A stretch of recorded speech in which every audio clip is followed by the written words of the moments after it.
So let's show you how the automatic system works. First of all, just the key is in the greenhouse here.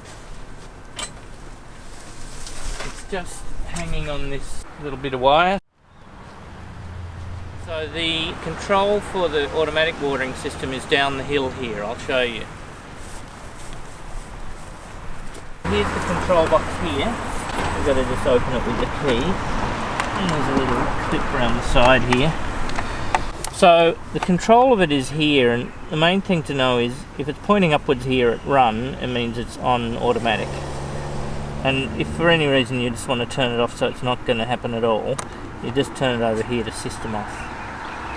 But what I'm going to do now is turn it on to manual so that you can see, you know, how far it goes.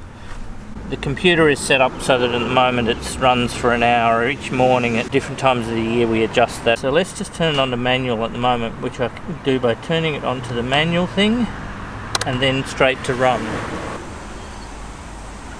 So the automatic system is a line of risers that follow the line of the fence and point inwards.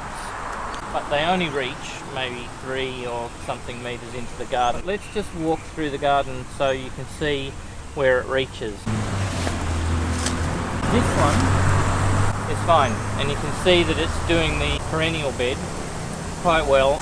These two are working well. There's also one down behind the raspberries. I won't show you now, and at this time of year you can hardly see it because it's just hitting the raspberries and running down. That's not a bad thing. It'll be watering the raspberries. And then in the winter when we cut the raspberries, it frees it up so it can water more of the garden. But you can see where I'm standing here, at the edge of this bed which we're about to clear for autumn things, it's only just barely reaching. So really anything from here over, that's what we have to water ourselves. So you can turn it on to run like that if you think the garden or those bits of the garden need extra water, but just remember to then turn it off again. This is completely off, but that means it won't run on automatic. So what we'll do is turn it to off and then turn it back to run, which means it's just now on the automatic program. And then we close the door and take the key out and put it back in the greenhouse. So here's one of the other methods to water the garden, particularly the bits that the automatic doesn't reach. It's this tall tripod sprinkler. I'm just going to show you what happens, how we connect it up, and what happens if you just put it on the tripod like this. So it has this adapter thing which is usually attached to it, which makes this fitting fit our hose fittings.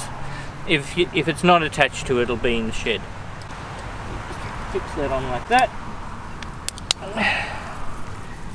and attach it with the normal hose fittings. I'm going to put it in here, lining up these two lugs, and turn it around till it clicks, and that's it. So now I'll just go away and turn it on. So you can see what happens if you just stand it loosely on the ground. It's got a powerful jet and it just makes it fall straight over. So what we have to do is both settle these feet really quite well into the ground like this,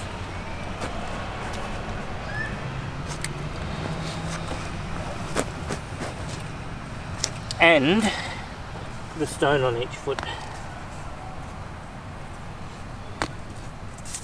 So you can see that works pretty well, and you can also see how far it goes. So that's sometimes okay if you want it to do that, but this little thing here adjusts how far it goes by getting in the way of this jet and deflecting it downwards, and you can just push that downwards with your finger, and it just means you get more water in a smaller area. The other thing to know is these little things adjust how far it can turn, because they get in the way of that little lever and make it go back the other way. So I'm going to turn them around so that it goes like this, and you can see we'll now only go in that short arc. And the advantage of that is you sometimes want to put it on the edge of a bed and just do the corner like I have here, and it's only doing these tomatoes just here, but it's a good way to water a pretty big area thoroughly.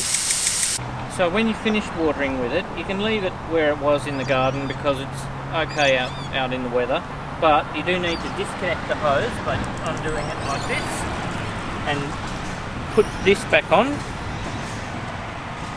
and just put the hose away as usual.